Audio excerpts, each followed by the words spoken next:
എല്ലാവർക്കും നമസ്കാരം. നമ്മളിപ്പോൾ ഉള്ളത് കരിക്കുമേട് ഭദ്രകാളി ദേവിയുടെ സന്നിധിയിലാണ്.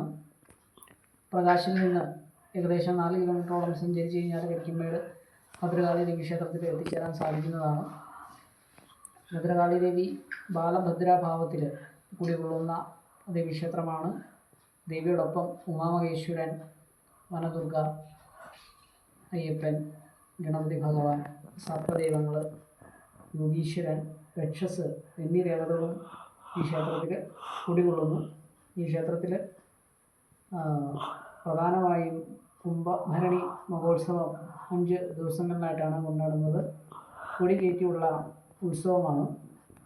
അതോടൊപ്പം തന്നെ ഉത്സവ ദിനങ്ങളിൽ എല്ലാ ദിവസവും രാവിലെ ഗണപതി ഹവനം നടത്തപ്പെടുന്നതാണ്. അതോടൊപ്പം മറ്റ് ദിനങ്ങളിലായി മൃത്യുഞ്ജയ ഹവനം, മഹാസുദർശന ഹവനം, ഭഗവതി സേവ, കലശ പൂജകൾ എന്നിങ്ങനെയുള്ള വിവിധങ്ങളായ പൂജാതി കർമ്മങ്ങൾ നടത്തപ്പെടുന്നു.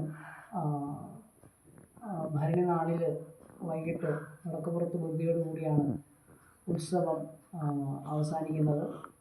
അതോടൊപ്പം ഈ പ്രദേശവാസികളായിട്ടുള്ള ആളുകൾക്ക് ഈ ക്ഷേത്രത്തെപ്പറ്റി വളരെ നന്നായിട്ട് അറിയാവുന്നതാണ്. അതോടൊപ്പം തന്നെ അന്യ ദേശങ്ങളിൽ നിന്ന് വരെ വളരെയധികം ആളുകൾ ഈ ക്ഷേത്രത്തിൽ എത്തിച്ചേരാറുണ്ട്. ആളുകളുടെ കാര്യങ്ങളൊക്കെ വളരെ സാധ്യമാവുന്നതായിട്ട് കണ്ടുവരുന്നുണ്ട്.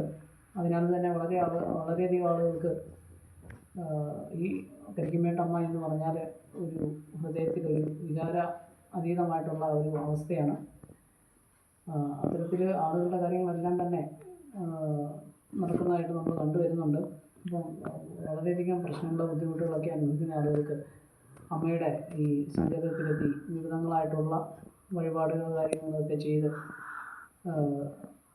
വിവിധങ്ങളായിട്ടുള്ള ബുദ്ധിമുട്ടുകളിൽ നിന്നൊക്കെ മുക്തി നേടാവുന്നതാണ്. എല്ലാ വെള്ളിയാഴ്ച ദിനങ്ങളിലും നടന്നു വരുന്ന മുക്തി പൂജ, നാരങ്ങ വിളക്ക്, നെയ്വിളക്ക് എന്നീ വഴിപാടുകൾ അമ്മയ്ക്ക് ഏറ്റവും ഇഷ്ടമുള്ള വഴിപാടാണ്. ഏറ്റവും പ്രിയപ്പെട്ടത് കുടുംബായുസ നിവേദ്യമാണ്. അപ്പം ഇത്തരത്തിലുള്ള ഈ മഹത് ക്ഷേത്രത്തിലേക്ക് എല്ലാ ഭക്തരെയും ദേവീനാമത്തിൽ സ്വാഗതം ചെയ്തുകൊള്ളുന്നു.